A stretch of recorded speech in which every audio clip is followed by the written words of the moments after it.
Il-ħadd it-tajjeb. Illum 22 ta' Settembru nilqakom għal din il-quddiesa mill-Konkatedral ta' San Ġwan fil-Belt Valletta, fejn qed niċċelebraw is-60 anniversarju mit-twaqqif tal-Istitut Sekulari Spigolatrici della Chiesa f'Malta. Dan l-istitut oriġinarjament twaqqaf fl-Italja fl-1949 minn Pia Tavernelli u llum jinsab f'diversi pajjiżi madwar id-dinja. L-Ispigolatrici della Chiesa huma laiċi nisa ikkonsagrati lill-Alla li jħaddnu 3 voti: kastità, faqar u ubidjenza. Huma jgħixu qalb in-nies u bħajjithom huma xhieda evanġelika fid-dinja, partikolarment fid-dinja tax-xogħol. Huma attivi fil-parroċċi u jagħmlu xogħol volontarju f'diversi oqsma tal-ħajja. Il-kariżma tagħhom hi li jagħtu attenzjoni partikulari lil persuna imwarba.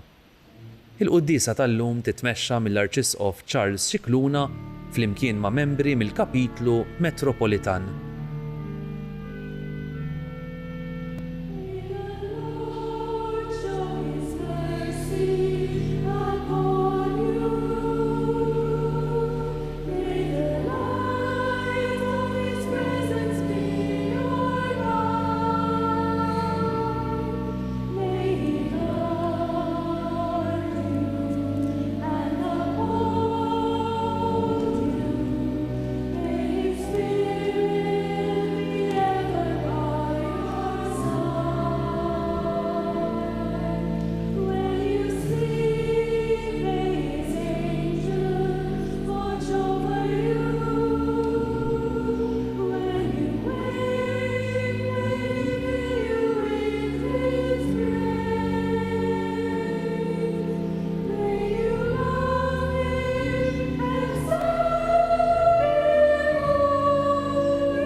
Fl-isem tal-Missier u tal-Iben u tal-Ispiritu Santu. Amen. Il-paċi ma'kom. A warm greeting to our friends from abroad, most especially the English-speaking peoples who are visiting our co-cathedral and joining us for this Sunday Mass. Imma wkoll tislima speċjali li l-ispjegatriċi li qed jalqu 60 sena preżenza tagħhom hawn Malta. Nirringrazzjahom tax-xhieda tagħhom bħal ħmira għall plaġna tal-Knisja f'Malta fis-silenzju imma Alla jaf il-ġid li tagħmlu. Ħuti aħna niċċelebraw il-mewt u l-qawmien ta' Ġesu f'jum il-Ħadd ejjew nitolbu maħfra ta' dnubietna kollha. Nistqalla Alla li jista' kollox u lilkom ħuti li nadnibt ħafna bil-ħsieb, bil-kliem, bil-emil u bil-ħallej dmirijieti. Tiegħi bl-akbar tiegħi. Għalhekk nitlob lil imqazza Marija dejjem Verġni, lill-anġlu l-qaddisin kollha u lilkom ħuti biex titolbu għalija lil mulej Alla tagħna. Iħenna lina Alla li jista' kollox, jaħfrilna dnubietna u jwassalna għal ħajja ta' dejjem.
Celestis Deus Pater Omni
nitolbu.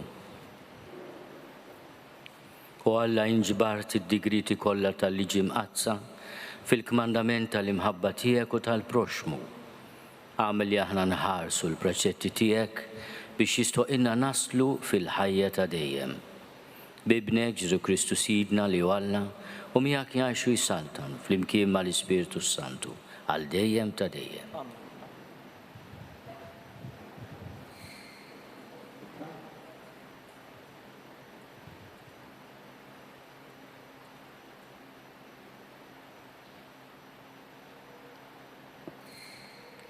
Qari mill-ktieb tal-Erf.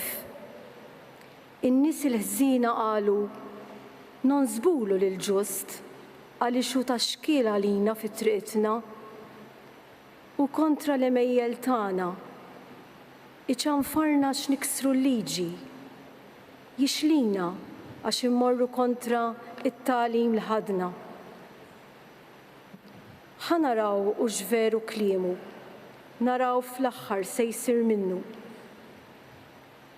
Jekk il-ġust u iben Alla, jaqbes għali ħalla u jeħilsu minit l-dewwa tiegħu. Inġarbuh bit-tajjir u l-moħqrija biex naraw xi tjubija għandu u nkejlu sa fejn jasal sabru. Naqtawilu għal-mewd b'mistħija għax kif jgħidu għandu minħarsu.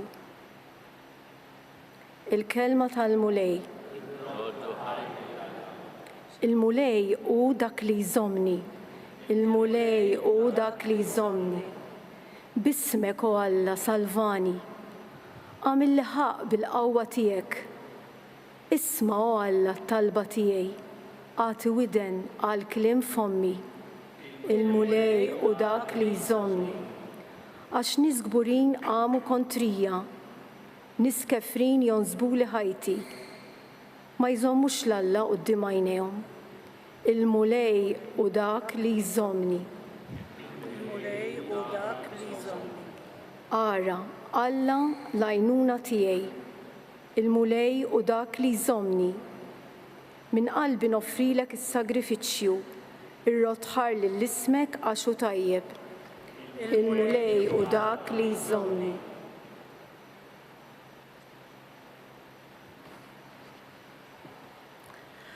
Qari mill-ewwel ittra ta' San Ġagbu Apostlu. Eżis, fejn hemm il-għejra u l-ġlied, hemm issib it-taqlib u kull xorta ta' ħażen. L-erf li ġej mis-sema qabel kollox u erf safi.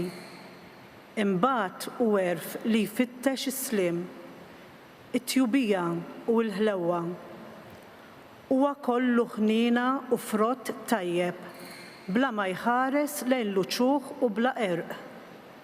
Dawk li jfittxu s-sliem jiżiraw fis-sliem u jkollhom il-frott tal-ġustizzja. Imnejn hu ġej il-ġlied u t-tilwiem bejnietkom? Jaqgħu mhux minn dan mill-passjonijiet li hemm jitqabtu f'ġisimkom, tixtiequ u ma ssibu xejn, imbagħad toqtlu u tgħiru bla ma tistgħu tieħdu xejn. Imbagħad tiġġieldu u titqabtu. Ma għandkom xejn għax ma titolbux. Titolbu u ma tiksbux għax titolbu ħażin. Titolbu ħajkolkom xi tberbqu. Fix-xalar, il-kelma tal-mulej.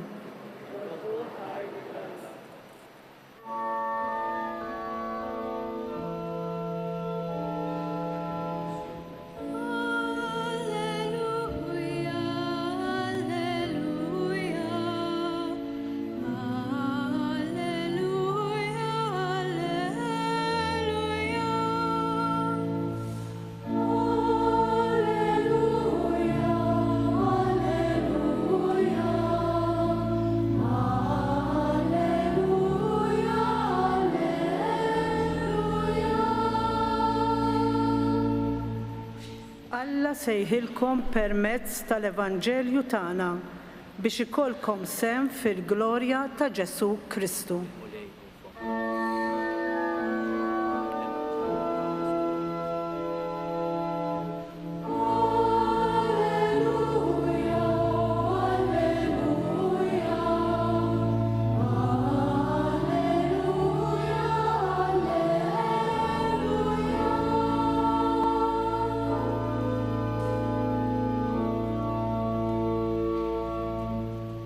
Il-mulej ma'kom. Qari mill-Evanġelju skont San Mark.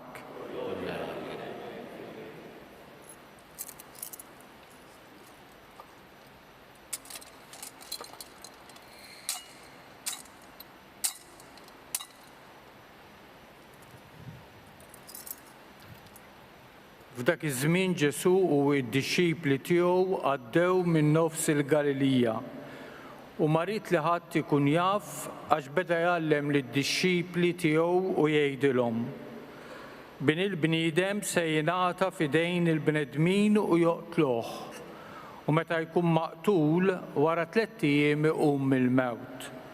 Iżda huma ma fehmuhx dan il-kliem u beżgħu jistaqsuh.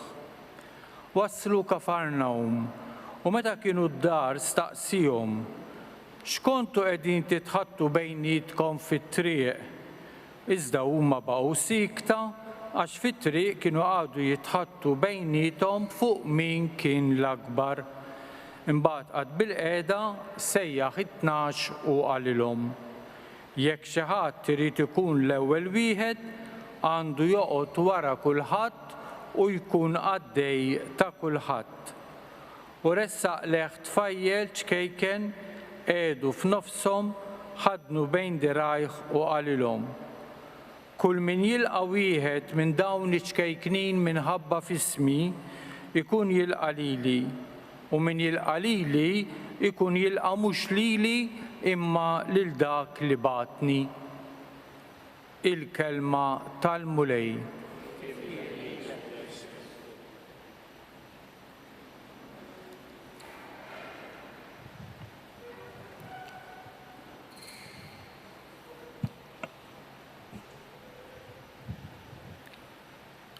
Hemm żewġ mumenti fil-Vanġelu tal-lum meta d-dixxipli jsibu ruhom f'diffikultà kbira. Jerġgħu jisimgħu lil Ġesu jitkellem dwar il-persekuzzjoni tiegħu. Bin il-bniedem se jingħata f'idejn il-bnedmin u joqtluh u meta jkun maqtul wara 3 ijiem iqum mill-mewt. Ma jitkellimx biss dwar il-persekuzzjoni tiegħu imma wkoll dwar din il-ħaġa straordinarjament ġdida li xi ħadd wara 3 ijiem iqum mill-mewt. Il-Vanġelu ta' San Mark jgħidilna ma fehmuhx dan il-kliem u beżgħu jistaqsuh. Aħna ħafna drabi insibu ruħna f'din id-diffikultà. Imma eżattament xi trid tagħmel mulej b'ħajti? Jew xi trid tgħid? Kultant ukoll aħna nibżgħu nistaqsuh il-mulej jew għaliex ma nifhmuhx jew inkellax nibżgħu mir-risposta li se jagħtina. Hemm mument ieħor ta' diffikultà fid-dixxipli. Meta l-mulej din id-darba hu jistaqsihom fuq xiex kienu qed jitkellmu fil-vjaġġ lura lejn Kafarnawm. X'kontu qegħdin titħattu bejnietkom fit-triq? Huma wkoll jibqgħu siekta. Donhom mhux imħassbin imma imtaqlin b'sens ta' ħtija. Almenu xi ħaġa minn Ġesu kienu fehmu la jħossu din id-diffikultà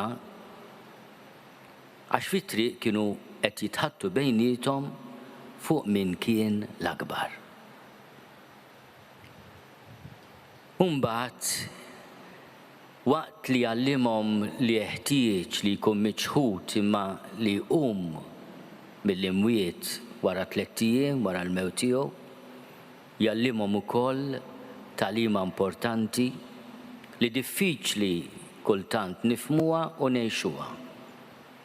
Jekk xi ħadd irid ikun l-ewwel wieħed, għandu joqgħod wara kulħadd u jkun għaddej ta' kulħadd.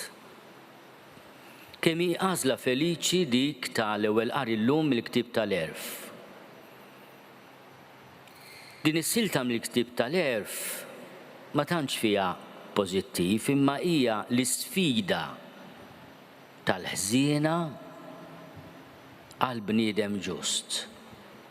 għal dak li forsi minkejja d-difetti tiegħu qed jipprova jagħmel ir-rieda tal-Alla u jagħmel it-tajjeb. U l-idea tal-edewwa tal-bniedem ġust huwa li jonsbuh, li jumiljawh, li jaraw ftit kliemu u x'vera jekk hux ipokrita u jisfidaw ukoll lill-Alla. Jekk il-ġust hu eben tal-Alla jaqbes għalih Alla u jeħilsu minit l-edewwa tiegħu. L-edewwa tal-ġust iġarbuh bit-tajjir u l-moħqrija. U jgħidu nagħmlu hekk biex naraw xi tjubija għandu u nkejlu sa fejn jasal sabru. Għax il-bniedem ġust irid jibqa' konvint u perswas mit-tjubija u l-arma tiegħu hija s-sabar jew il-paċenzja. Ġesu wara kollox sab l-għadu tiegħu ħdejh jiekol miegħu. Wieħed mit-tnax, xi ħaġa li baqgħet tinkwetah sal-aħħar, li forsi kienet ukoll parti mill-martirju tiegħu. Bin il-bniedem se jingħata f'idejn il-bnedmin. U li din l-għotja hija wkoll it-tradiment tal-ħabib, ta' xi ħadd li inti tafda u tħossok mibjuħ, umiljat, iċċensurat, ikkritikat minn xi ħadd ta' ġewwa. Hija il-prova li għaddi minna l-ġust u li tkejjel is-sabar tiegħu. Imma r-risposta tal-ġust għall-edewwa tiegħu hija f'idejn Alla.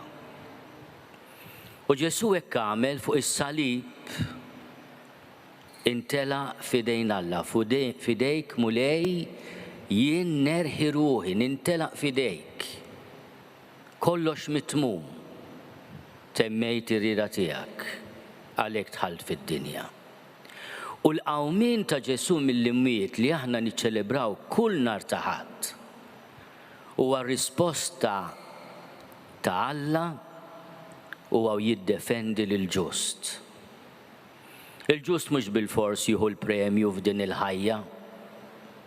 San George Preka kien jiddistingwi bejn sentenza tajba li tagħtik id-dinja anke sħabek u sentenza ġusta li jagħti l-mulej li jara l-qalb.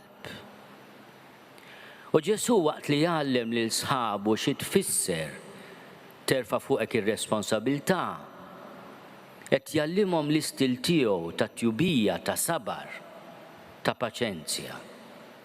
Għax dak ukoll ifisser li toqgħod wara kulħadd u tkun għaddej ta' kulħadd. U jpoġġi qudiemhom tfajjel xkejken. Iħadnu bejn dirajh. Kull min jilqa' wieħed minn dawn iċkejknin minħabba f'ismi ikun jilqa' lili. Qed jallimna l-ewwel nett li l-istil tiegħu huwa stil ta' akkoljenza li nilqgħu lil xulxin. U li l-akkoljenza tagħna fl-ispirtu tiegħu mhix xi ħaġa li tħares lejn l-uċuħ jew id-dinjità soċjali ta' dak li jkun, imma titħaddan saħansitra l-iċkejknin u l-iżżar. U għalhekk jagħżel it-tfajjel ċkejken u jieħdu bħala l-eżempju ta' min jixtieq tassew ikun milquh u għax min jilqa' li tfajjel ċkejken ikun jilqa' lilu u min jilqa' lilu jilqa' lill-missier. Ħafna drabi aħna nibżgħu mir-regola taċ-ċaħda u tas-salib, tal-kritika ħarxa u malizzjuża, nibżgħu. Ħafna drabi wkoll inkunu ttentati nitlu fin-nassa ta' ċiklu ta' tellieqa ta' minu l-aqwa, ta' minu l-aħjar.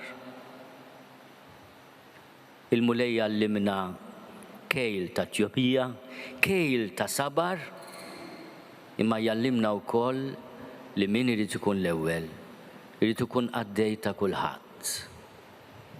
U jiena meta nipprova nifhimha di naħseb fl-ommijiet tagħna, fil-missirijiet tal-familja, f'ħafna lajċi tagħna li mingħajr daqq ta' tromba jagħtu ħajjithom. Immaġinaw l-omm li qed taqleb il-platt tal-ikel u l-aħħar platt li taqleb ikun tagħha. Tgħallmet fl-iskola tal-imħabba toqgħod wara kulħadd. Tkun għaddejja ta' kulħadd. Kemm għandna x'nitgħallmu mill-ommijiet u l-missirijiet tagħna.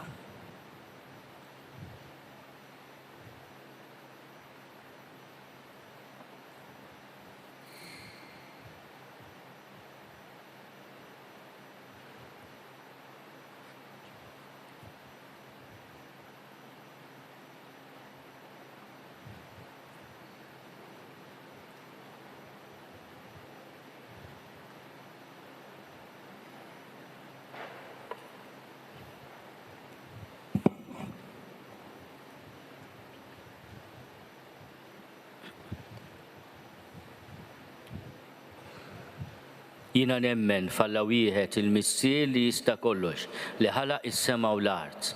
Dak kollu li jidher u dak li ma jidirx. U f'Mulej wieħed Ġesu Kristu, Iben waħdini ta' Alla, imnissel minn missier qabel kull żmien. Alla minn Alla, dawl minn dawl, Alla veru minn Alla veru. Imnissel mhux magħmul, natura waħda mal-missier u bih sar kollox. Niżel mis-smewiet għalina l-bnedmin u għal-fidwa tagħna. U ħal-ġisem bis-seta tal-Ispirtu Santu minn Marija Verġni u sar bniedem. Salbuh għalina bagħata taħt Ponzju Pilatu, miet u difnuh. Fit-tielet jum qam minn bejn l-imwiet skont il-kodba mqazza. U tela s-sema u qiegħed fuq il-lemin tal-missier. U għandu jerġa' jiġi bil-glorja biex jagħmel ħaq mill-ħajjin u mill-mejtin. U s-saltna tiegħu ma jkollix tmiem. U fl-Ispirtu Santu Mulej li jagħti l-ħajja li ġej mill-missier u mill-Iben, li hu meqjum mweġġaħ flimkien mal-missier u mal-Iben, u li tkellem f'omm il-profeti. U fi Knisja waħda qaddisa, kattolika, apostolika, nisqarma mudija waħda l-mafra ta' dnubiet u nistenna l-qawma mill-imwiet u l-ħajja ta' żmien li ġej. Amen. Ħut jeżis fid-dawl ta' dan il-Vanġelu jew nitolbu l-Mulej naddaf il-biża' u skiet imbeżza tagħna.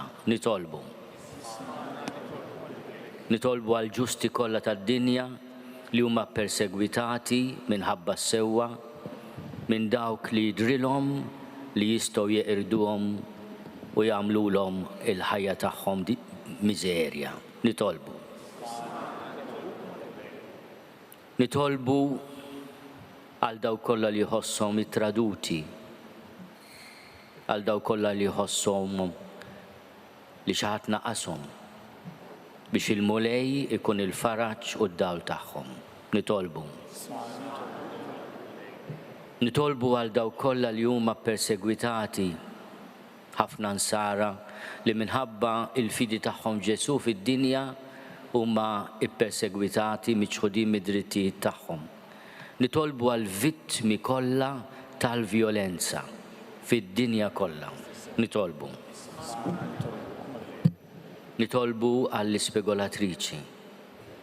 Waqt li nirringrazzjaw l-Alla ta' 60 sena ta' preżenza tagħhom fostna, nitolbu li l-preżenza tagħhom tibqa' preżenza sabiħa ta' talb, ta' formazzjoni, ta' mħabba nisranija.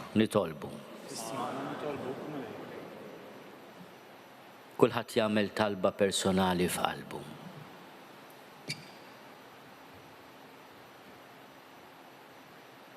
Slim għalik, Marija, bil-grazzja mimlija l-Mulej miegħek. Imbierka inti fost in-nisa, imbierek il-frott tal-ġuf tiegħek Ġesu. Qaddisa Marija Omm Alla, itlob għalina mid-inbin, issa u fis-sija tal-mewt tagħna. Amen.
Nitolbu ħuti biex is-sagrifiċċju tiegħi u tagħkom ikun joġob l-Alla l-missier li jista' kollox.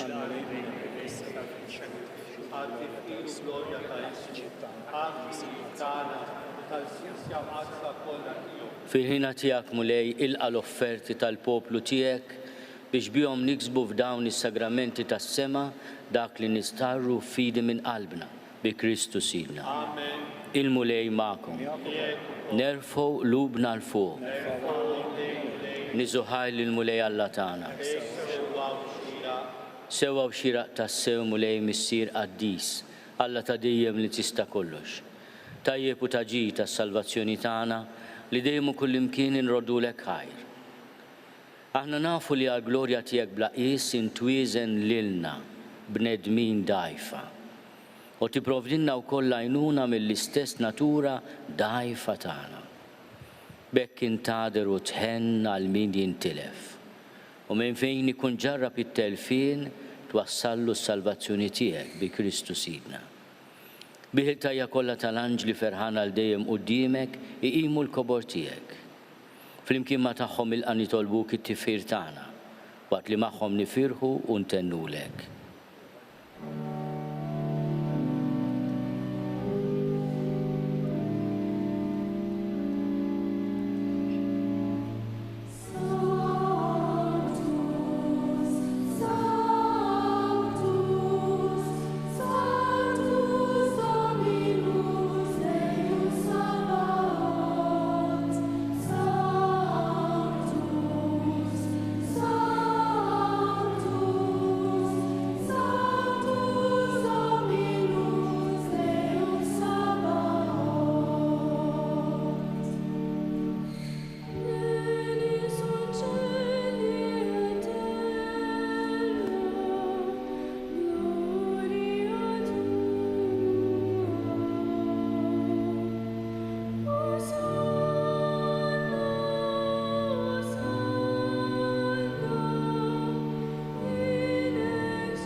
Għaddis tas-sew int mulej inti lajn ta' kull dusija.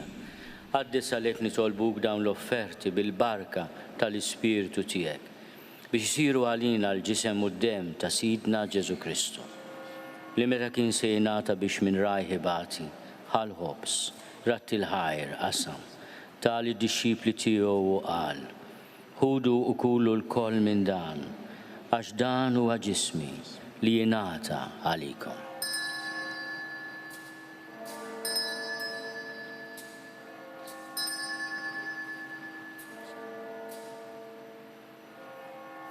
Ekku kol wara l-ikla ħal-kalċi reġarat il-ħajr, tali d-dixxipli tiegħu u qal: ħudu u jxorbu minnu l-koll, għax dan huwa l-kalċi ta' demmi tal-patt il-ġdid li jibqa' għal dejjem.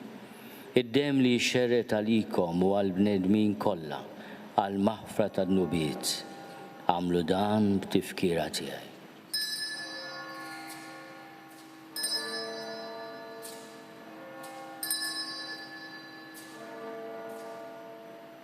Dawnu l-misteru tal-fidi.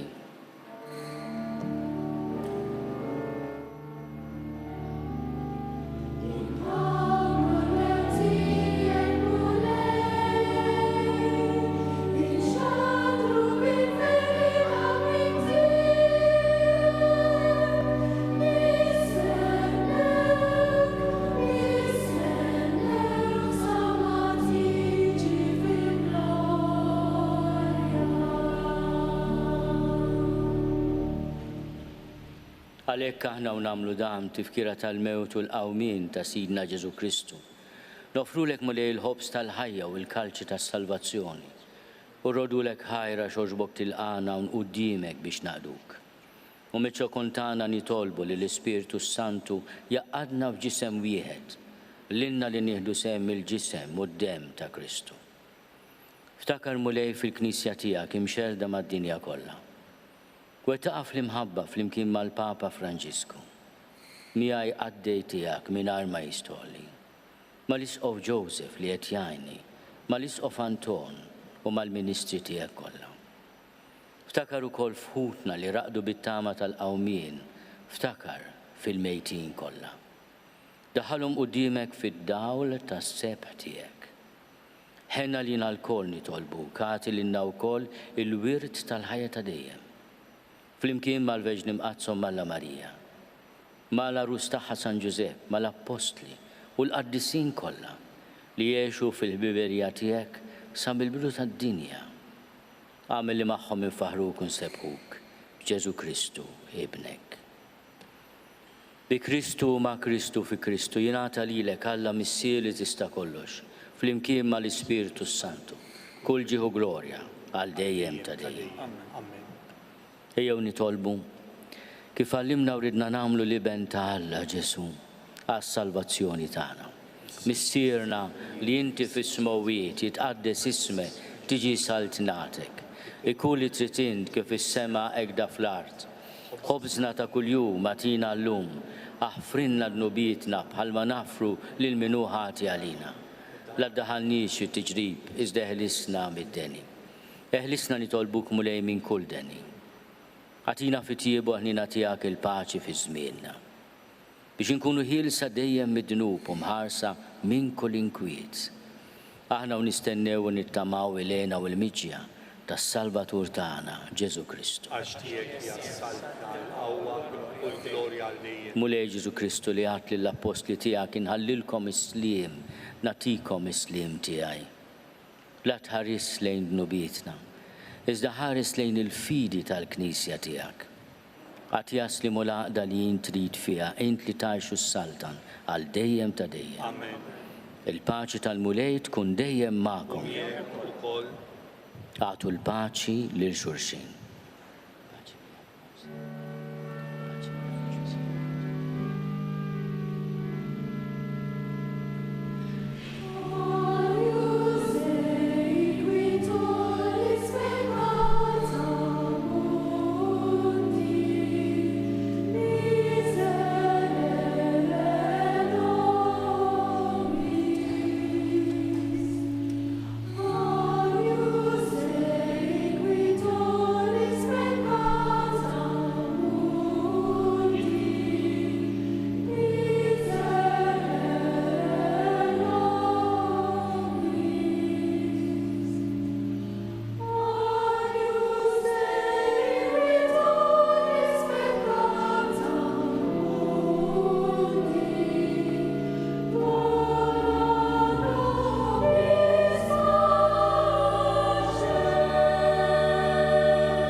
Talla danu li neħid nubiet tad-dinja. Ħenin dawk li huma mistiedna l-ikla tal-ħaruf. Mulej ma jistolix tidħol taħt is-saqaf tiegħi. Iżda jdiss kelma waħda u ruħ tiegħi tkun imfejqa. It is with great joy that we welcome each and every one of you for our liturgical celebrations. We would like to remind you that communion with the body of Christ is reserved for Roman Catholics only. Those who are not, or else may not wish to receive Holy Communion, but still wish to receive a blessing, please approach the priest and have their hands crossed on the chest so that the priest will bless them with the sign of the cross. Thank you.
Mulej inti titmana b'dan is-sagrament imqaddes fit-tiba tiegħek agħtina dejjem il-għajnuna biex bis-saħħa ta' dawn il-misteri u bl-imġiba tajba tagħna niksbu l-frott tal-fidwa li tajtna bi Kristu Sidna.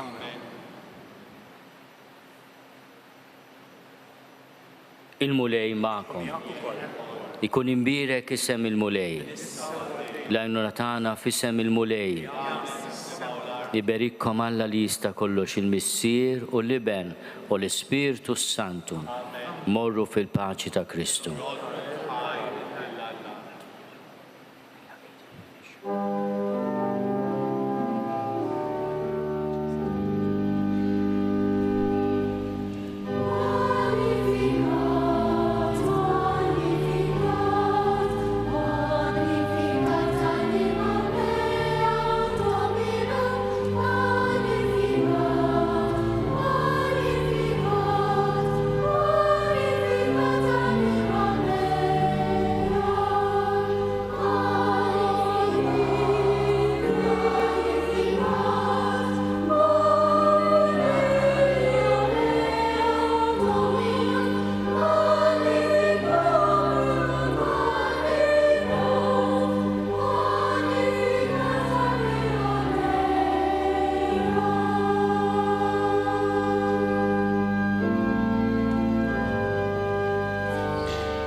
Naslu fit-tmiem din il-quddiesa mill-Konkatedral ta' San Ġwan fil-Belt Valletta fejn iċċelebrajna is-60 anniversarju mit-twaqqif tal-Istitut Sekulari Spigolatriċi della Chiesa f'Malta. Nirringrazzjaw lill-Alla ta' dan id-don ta' ħajja konsagrata lill-Alla u nħeġġukom nitolbu għal aktar vokazzjonijiet fosthom dawk tal-lajċi konsagrati fid-dinja. Infakkarkom li kull min jixtieq jgħin lill-Arċidjoċesi ta' Malta tkompli ħidmieta bix-xandir tal-quddies jista' jagħti donazzjoni online jew permezz ta' ċekk indirizzat lil Arċidjoċesi ta' Malta. Aktar dettalji jinsabu fuq knisja.mt/donazzjonijiet. Nawguralkom il-kumplament tal-jum it-tajjeb.